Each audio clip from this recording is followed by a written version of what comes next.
Domani, 7 marzo, è l'anniversario, il 100° anniversario della nascita di Luciano Vincenzoni. Ci sembrava naturale e anche importante ricordarlo in un luogo fondamentale nella produzione artistica del maestro trevigiano, e cioè Piazza dei Signori, Loggia dei 300, cioè i luoghi dove è stata girata la filmografia più significativa, e cioè Signore e Signori.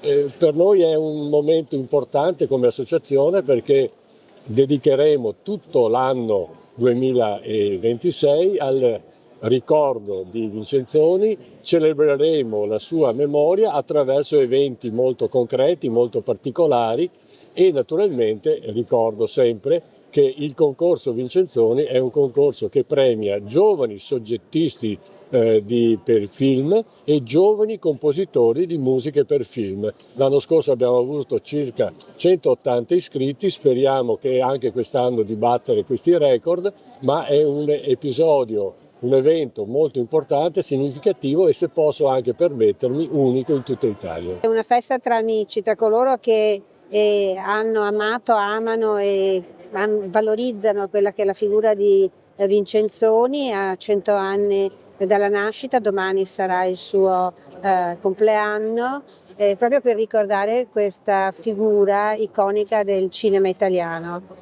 Spesso si dice che Nemo profeta in patria, forse un po' è così, in quanto non tutti i trevigiani, ma non solo i trevigiani, direi che non tutti conoscono il vero valore che ha avuto questa figura nel cinema italiano. Di fatto lui è stato chi ha transitato, diciamo, da un genere di cinema legato, che usciva dal neorealismo, a un cinema della commedia all'italiana. Lui ha praticamente è stato uno dei più grandi testimoni della commedia all'italiana. Non a caso, infatti, il primo presidente del premio Vincenzoni è stato Enrico Vanzina, cioè il padre della commedia all'italiana.